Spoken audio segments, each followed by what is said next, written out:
दोस्तों, Indian railway finance corporation limited यानी IRFC की बात करें तो यहाँ पे बहुत बड़ी ब्रेकिंग न्यूज निकल के आ रही है। आईआरएफसी ने यहाँ पे 2800 करोड़ के आसपास की रकम जुटाई है बॉन्ड्स के माध्यम से। अब आप देख सकते हो कि इसका मतलब ये है कि बहुत सारे प्रोजेक्ट है जिनको फंड प्रोवाइड करना है। सरकार ने भी बहुत सारी नई रेलवे के लिए स्कीमें शुरू की है और इसी में आईआरएफसी जिसने अपने बिजनेस को अब डाइवर्सिफाई करने की शुरुआत कर दी है, अपने पोर्टफोलियो को बढ़ाने की शुरुआत की है। काफ़ी ज़्यादा फंड की ज़रूरत है। ऐसे में आईआरएफसी का शेयर जो काफ़ी नीचे आने वाले समय में क्या संभावना बन रही है उसको समझने की कोशिश करेंगे, क्योंकि अब क्वार्टर 3 आने वाला है। अब इस महीने के देख सकते हो कि 5 ही दिन बचे और आप देख सकते हो उसके बाद में नया क्वार्टर शुरू हो जाएगा।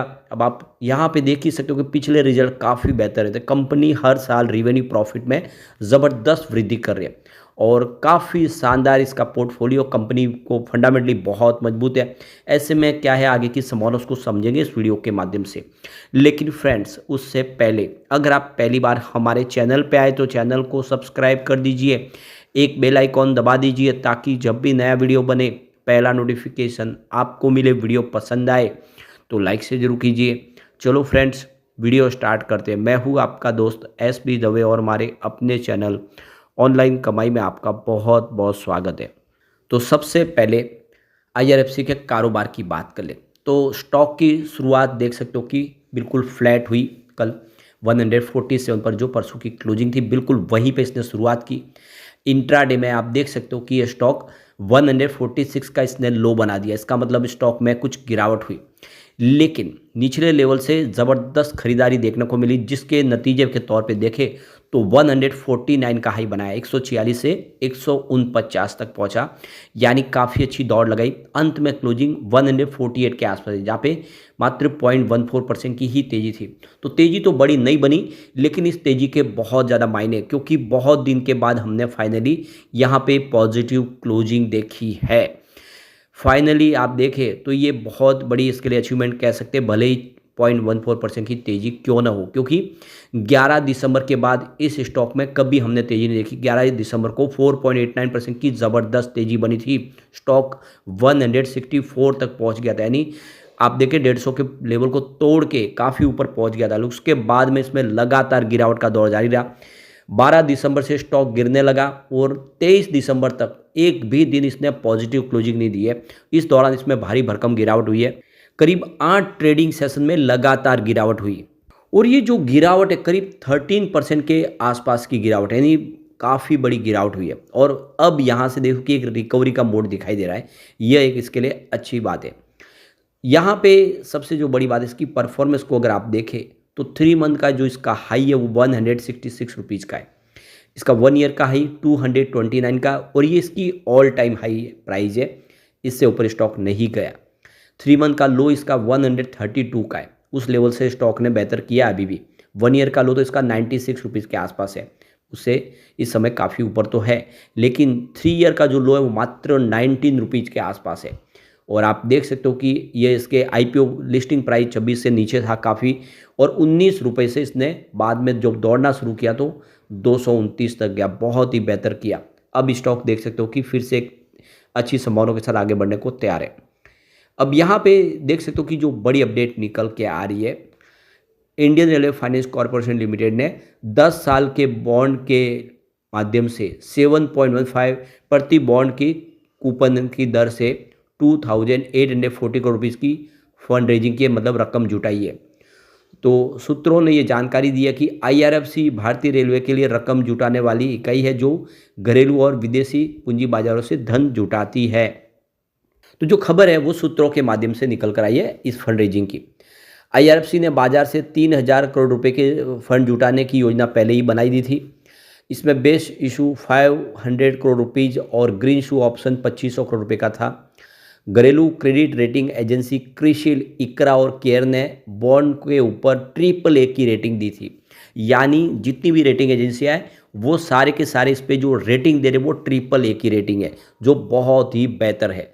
अब आप देख ही सकते हो इसका बिजनेस इतना शानदार है कि इसमें रिस्क बिल्कुल नहीं है, क्योंकि कंपनी ग्लोबल मार्केट से हो या फिर डोमेस्टिक मार्केट से बॉन्ड्स के माध्यम से फंड रेज करती है। और उस रकम को वो रेलवे की इंफ्रा कंपनियों को प्रोवाइड करते हैं, जैसे कि रेलटेल कॉरपोरेशन हो, आरवीएनएल हो, इस तरह से जितनी रेलवे की इंफ्रा कंपनियां उनको प्रोवाइड करते हैं। और ये जो लोन प्रोवाइड करते हैं उसकी गारंटी भी सरकार लेती है, यानी एक भी पैसे के यहाँ पे डूबने की कोई संभावना नहीं, यानी एक तरह से इसका जीरो एनपीए, ये इसका सबसे बड़ा प्लस पॉइंट है।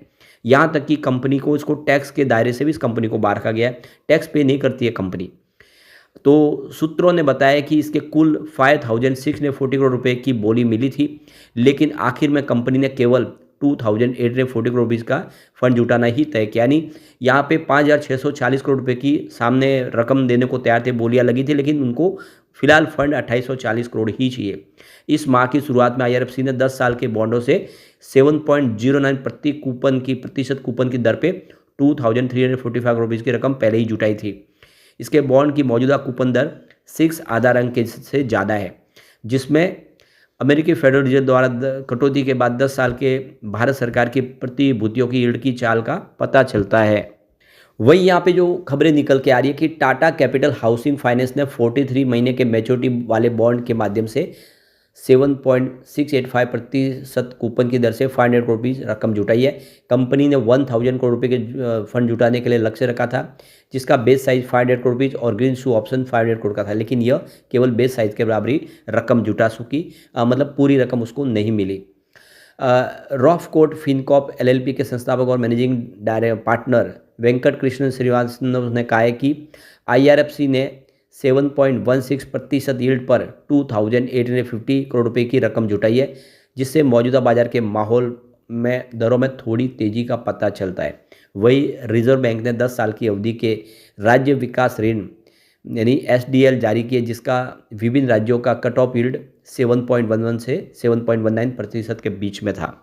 कुल मिला के आने वाला जो समय है उसमें बहुत सारे प्रोजेक्ट आने वाले। अब देखें अप्रैल 1 2024 के हिसाब से देखें तो करीब 488 रेलवे प्रोजेक्ट है इंफ्रास्ट्रक्चर के जो आने वाले समय कंप्लीट होंगे, जिसमें 187 नई रेलवे लाइन बिछानी है, 40 गेज कन्वर्जन के प्रोजेक्ट है और 261 रेलवे ट्रैक डबल करने के प्रोजेक्ट है। और देख सकते हो ये टोटल करीब 44,488 किलोमीटर के प्रोजेक्ट आने वाले इसमें ये कंप्लीट होने हैं, जिसके लिए 7.44 लाख करोड़ की रकम की जरूरत पड़ेगी। यानी बहुत सारे प्रोजेक्ट अब आने वाले समय भी कंप्लीट होने वाले, जो शुरू भी हो चुके हैं। बहुत सारे आने वाले समय प्रोजेक्ट पाइपलाइन में आते हुए दिखाई देंगे। तो ये क्लियरली देख सकते हो कि आईआरएफसी के लिए इस समय काफ़ी बड़ी अपॉर्चुनिटी है, जिसका फ़ायदा उठाने की उसने शुरुआत कर दी है।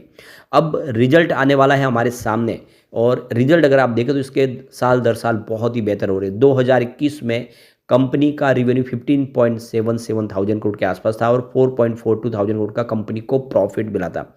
2022 में 20.30 थाउजेंड करोड़ का कंपनी का रिवेन्यू हुआ बढ़ते हुए और 6.09 थाउजेंड करोड़ का कंपनी को प्रॉफिट मिला, जो आंकड़े उत्साहवर्धक रहे।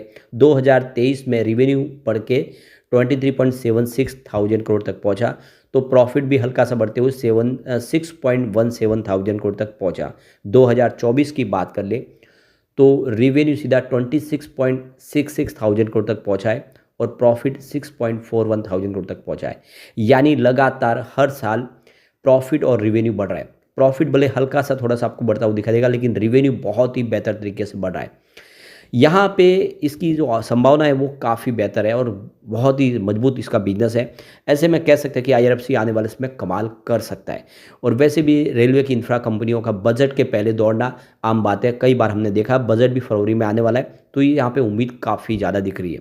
लेकिन फ्रेंड्स, कोई भी इन्वेस्टमेंट करने से पहले अपने फाइनेंशियल एडवाइजर से एडवाइस ले ले या अपना खुद का रिसर्च करें, क्योंकि मैंने वीडियो आपके एजुकेशनल पर्पज़ के लिए ही बनाया। वीडियो पसंद आए तो लाइक से जरूर कीजिए और चैनल को सब्सक्राइब कर दीजिए। Thank you friends.